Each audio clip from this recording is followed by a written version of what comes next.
नमस्कार। आज हम बात करेंगे सीबी चीफ की। सीबी चीफ पे ये आरोप है कि इन्होंने ऑफिस ऑफ प्रॉफिट किया है आईसीआईसीआई में भी काम करते हुए। अभी आरोपों की जांच एजेंसी करेंगी। एक दो ये नहीं, 500 एम्प्लॉयज़ ऐसे हैं सीबी में काम करने वाले जिन्होंने लिख के दिया है रिटन में कि ये हरासमेंट करती थी, मेंटली हरास करती थी। अब इन आरोपों में कितनी सच्चाई है वो तो जांच से ही पता चलेगा। लेकिन आप सोचिए कि क्या प्रिविलेज है लोगों का। एक इन्फ्लुएंसर, एक यूट्यूबर जो है उसे एक डिस्क्लेमर देना पड़ता है कि आप अपनी रिसर्च करिए, आप अपनी रिसर्च करिए। लेकिन ऐसे लोग जो है कुछ भी कर सकते हैं, कोई भी काम कर सकते हैं अपने काम के साथ, और इन पर कोई कार्रवाई नहीं होगी, इन्हें यकीन भी है। और ऐसा तब होता है जब आप ऐसा टॉक्सिक कल्चर इसलिए क्रिएट किया जाता है जब आप बाहर से कोई व्यक्ति को लेकर आते हो। जब से प्रधान सेवक ने शपथ ली है तब से सब कुछ उल्टा सीधा ही होता जा रहा है। कभी पुल गिर रहे हैं, कभी ब्रिजेस गिर रहे हैं, कभी कोई घोटाला हो रहा है, कभी यूपीएससी में स्कैम हो रहे हैं, कभी बेसमेंट में स्टूडेंट मर रहे हैं, कहीं बाढ़ आ रही है, कुछ ना कुछ हुए जा रहा है, टेररिस्ट अटैक हो रहे हैं, ट्रेन पलट रही है। अब ये भी हो गया है। अब विपक्ष के पास बैठे बैठाए एक मुद्दा मिल गया है आगामी चुनाव के लिए। अब वो कितना भुना पाती है उस पर डिपेंड करता है। बस आप देखिए कि ये प्रिविलेज लोग जो हैं ये कोई भी काम कर सकते हैं। एक कॉर्पोरेट सेक्टर में काम करने वाला व्यक्ति मून लाइटिंग नहीं कर सकता, लेकिन सेबी चीफ कर सकता है।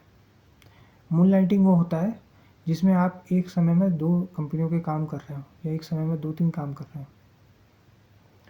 सेबी चीफ के लिए सब चलता है, वह आम इंसान नहीं कर सकता। आम इंसान करेगा तो कंपनी उसको मून लाइटिंग बोल के निकाल देगी। तो आप समझिए कि किस हद तक सिस्टम में भ्रष्टाचार है। और इन प्रिविलेज लोगों के लिए सब कुछ है, इनको कोई दिक्कत नहीं है। आज तक चंदा कोचर को कोई नहीं पकड़ पाया है। आज तक विजय माल्या, नीरव मोदी को कोई नहीं पकड़ पाया है। सारे रूल्स और लॉ जो होते हैं वो आम इंसान के लिए होते हैं।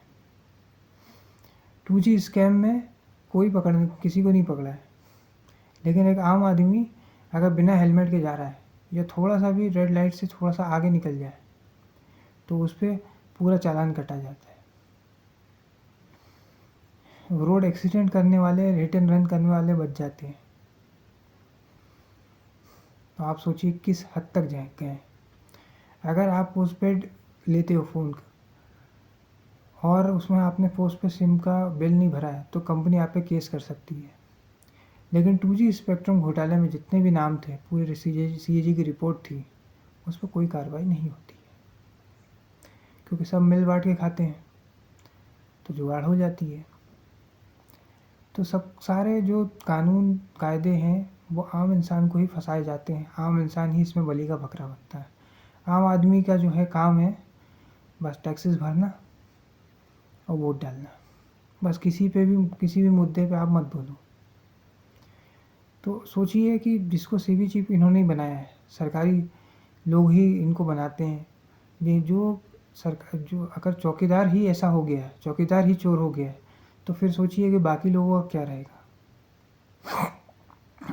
अब आप हो सकता है चौकीदार से किसी और का मतलब निकालो, लेकिन यहाँ वो मतलब नहीं है।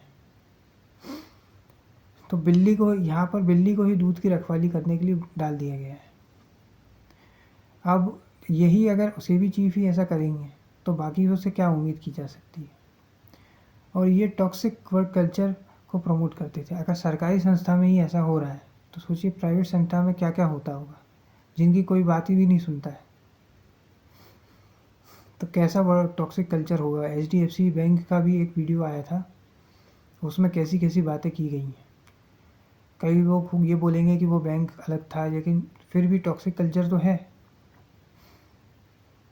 वर्क प्लेस पे टॉक्सिक कल्चर की क्या हालत है उस पर भी कोई कानून आना चाहिए, लेकिन मिडिल क्लास से किसी को कोई मतलब होता नहीं है।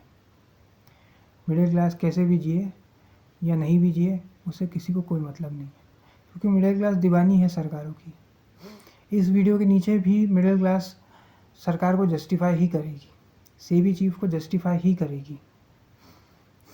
पुल गिरने को भी वैसे ही जस्टिफाई कर लेती है, वैसे ही सारी चीज़ों को मिडिल क्लास जस्टिफाई कर लेती है। क्योंकि मिडिल क्लास को हर साल एक नया भगवान चाहिए होता है, कभी क्रिकेटर, कभी नेता, कभी पार्टी, कभी एक्टर। उसे फ़र्क नहीं पड़ता कि उसके बेटे की एडमिशन हो सकता था नीट में, लेकिन नहीं हो पाया क्योंकि सीटें कम थी या कोई और वजह थी। वो रोज़ 2-3 घंटे ट्रैफिक में फंसता है, उस पर वो कुछ नहीं बोलता है। टैक्स टेररिज्म पे कुछ नहीं बोलता है, और हर चीज़ में उसके पास एक ही लॉजिक होता है। कांग्रेस के ज़माने में तो तुम नहीं बोलते थे, ठीक है, तो 2014 के बाद ही मेरे को कंट लगा है। 2014 के बाद ही मैं बोलना चालू किया हूँ, उससे पहले तो मैं गूंगा था।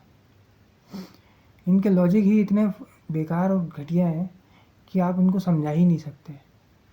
क्योंकि मिडिल क्लास जो है वो बस किसी और के लिए जीती है, वो अपने लिए कभी सवाल पूछ ही नहीं सकती।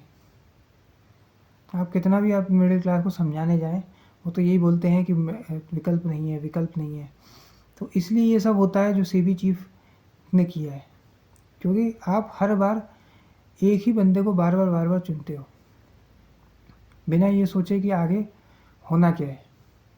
इसलिए राजस्थान और कर्नाटक और हिमाचल बेस्ट है, जो हर 5 साल में सरकारें बदलते रहते हैं। कभी ना कभी रोटी पलटते रहिए, उसी से आपका काम बनेगा। अन्यथा अगर एक ही पार्टी की सरकार 10-15 साल रहेगी तो इनका एक इकोसिस्टम बन जाएगा। जैसे बंगाल में 2011 में जीते थे, 13 साल में इनका इकोसिस्टम बन चुका है। इससे पहले लेफ्ट का बन चुका था। तो हर 5 साल में अपना पार्षद, विधायक और सांसद बदलते रहिए, अन्यथा आपको भी यही सब देखना पड़ेगा। घटिया सड़कें महंगी, टोल टैक्स जो है, आपको जितना टोल टैक्स वसूलना चाहिए था उससे ज़्यादा टोल टैक्स वसूला जाता है। कई बार तो फेक टोल प्लाज़ा भी आए हैं जिन पर कोई कार्रवाई नहीं होती है। इसलिए हर 5 साल में चेंज करते रहिए। अब एमपी में देख लीजिए, बीच में कांग्रेस आई थी, उसका ऑपरेशन लोटस हो गया, उसको हटा दिया गया। अब वहाँ पे सेम सिस्टम चल रहा है 20 साल से, जनता कुछ बोल नहीं सकती।